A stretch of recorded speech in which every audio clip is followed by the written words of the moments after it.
All right, you guys, we're going to jump into the tone curve. So once again, we just got done with the before and after preview and our basic edit. So I'm going to collapse the basic edit panel because we've already completed that.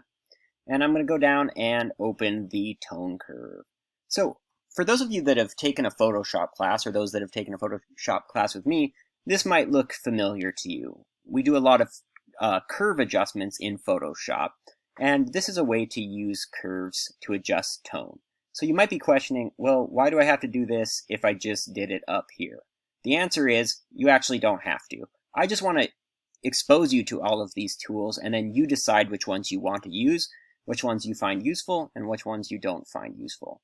So the interesting thing about the curve feature, the tone curve feature in Lightroom is you have these adjustable zones. So over here on the left is your absolute black, plotted out, and we can see that because you got your histogram behind there as well.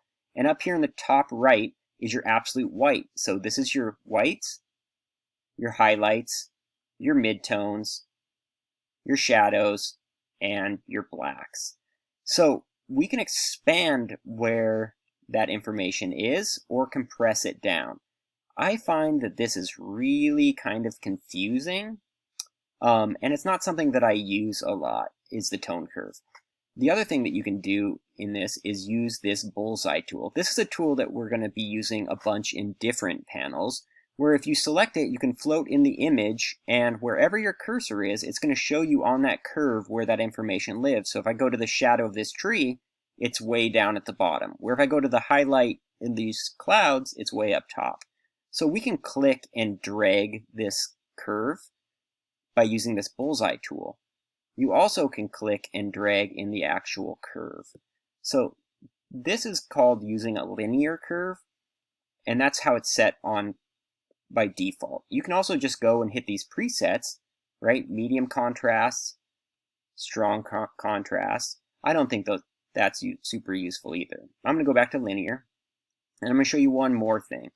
This right here is the points curve. So this, if you've taken a Photoshop class, is what's going to look really familiar, because essentially what you're doing is you're able to drop points on different parts of the curve and then bend them, right? And so in Photoshop, this would be called an S curve because it's shaped like an S.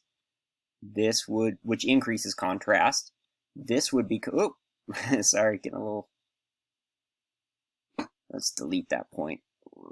Oh, cancel. Sorry, I'm all thumbs here. I think you have to go Control, Delete, Control Point, Control, Delete, Control Point.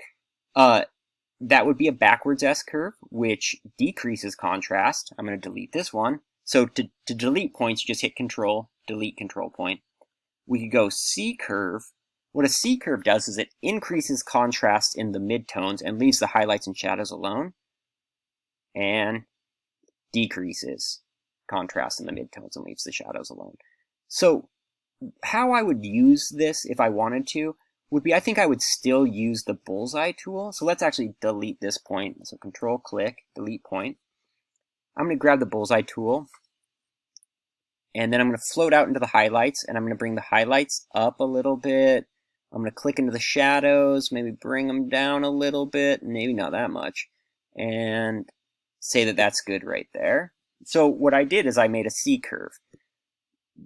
That's totally fine, but what we're doing is we're doubling what we did in the basic with just exposure, highlights, shadows, whites, and blacks. You're just expanding on that. Now, there's ways to use the tone curve where you can like subtly dial in those changes, but I still don't use it. I just do all of my contrast and luminance control in the actual tone basic dialog box. So I'm just going to turn the tone curve off, but I want you to experiment with it because maybe it is something that you're going to use. I haven't found much use in it. I think that it's a tool in Lightroom that isn't as refined as the same tool is in Photoshop.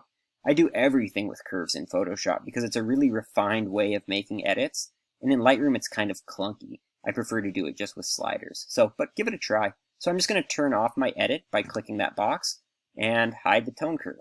And now we're going to move into HSL, color, black and white. HSL stands for hue, saturation, and luminance. So we'll talk about that. Okay, so the hue changes the shade of the color. I don't find that it's very useful at this point of editing because what we're doing right now is just doing these global edits. So if we were to just change the hue of an image, we're changing things pretty dramatically. There's not a lot of red in this image. We're changing colors pretty dramatically. The only time that this would be really useful on a global level would be if you wanted to make, like, I had a student a long time ago that was into going to raves, and so she made these like crazy color rave photos. Okay, you could totally do that. But that's the only thing that it's going to be useful for at this point. Remember, you can always double click on all of these to bring them back to 0. So hue is used for changing colors, right? We're going to use it later on when we're doing local edits. Like if you wanted to change the color of somebody's shirt from red to orange or red to blue, we can do that with hue on a local level. Globally, it's not very useful. Saturation refers to the intensity of the chroma of the colors, right? So what that means is how intense the color is. So let's go to blue. Look how intense that is. And if we go all the way down, if we completely desaturate a color, it ends up being black and white. So we're going to bring that back to 0. And luminance. What luminance is luminance is adjusting the darkness and the lightness of each color. So we could take luminance and we could take the blue and make it lighter, or we can make it darker. Okay? I think that luminance is the most powerful tool in this panel and the one that I use the most. I don't really adjust too much saturation, but I will use luminance quite a bit. So the other really cool thing that you can do with this, you could also go and select all and adjust all of them in one single panel. I think that that's like, I'm not smart enough to figure that one out, so I don't do that. I just go and adjust saturation and luminance on their own, and I actually think the bullseye tool is really, really helpful in this adjustment. So I'm going to grab the bullseye tool, and I'm going to float in the sky, and I'm going to say, I want to bring down the saturation of the sky, so I'm going to click and drag down, and look what happens to the blue and aqua sliders over here. They adjust down. If I go here in the landscape and say I want to adjust the saturation and make it more saturated, look what happens to the oranges and the yellows. Now the important thing is we're not just adjusting where we click, we're adjusting everywhere in the photo that has that color in it. Okay, so this is still a global adjustment, but you can always just click these and adjust them. So that was just really simple saturation adjustments. Now let's go to luminance and grab the bullseye tool and click up here in the sky. Oops, I put it down. And drag it down for darker luminance or up for lighter luminance. I think that it looks nice lighter. I'm going to go into these trees, yellow and green. So it's reading whatever colors that you're picking on and adjusting the luminance and the saturation as you go. You can also just slide these sliders over. You know, you can just use it to see where these colors are. Okay, red. There's not really any red in this picture. Let's click that off. Purple. Is there any purple? Nope, no purple. You can just click that off. Aqua. And it'll show you where those colors live in your photos. So I'm going to go to blue. Obviously, there's a ton of blue in the sky. So you can either use the sliders. I tend to use the bullseye feature. I think it's really helpful because you can just float around in your image and make those adjustments. So that's the hue, saturation, and luminance. Color, I don't ever mess with at this point because they're doing the same thing. It's two ways of doing the same thing, and I think hue, saturation, and luminance is a more refined way of adjusting specific colors than in the color tab. So I'm just going to show you hue, saturation, luminance. Now I do want to skip over and talk about black and white. So earlier I said up here in basic, you could click back black and white, but that's not where you want to make your image black and white because there's no control in it. There's just color or black and white. Those are your only controls. Down here in the hue, saturation, luminance, color, black and white tab is where you'd want to make your picture black and white. So at this point, after tone, you'd come down here, and if you knew you wanted to leave your picture color, you'd adjust the hue, saturation, and luminance. And if you knew that you wanted it to be black and white, you would skip that and go to black and white. There's no sense in adjusting the hue, saturation, and luminance if you're then just going to switch it into a black and white photo. So it's right here is like a fork in the road. You want to go with color or black and white. So let's go with black and white. And you see, first thing that happens is your image turns into black and white. That's just like what happens up here, but the difference is we now have these color channels to mix. So it is still an RGB file, even though it's black and white. It's still made up of red, green, and blue pixels and a mix of them.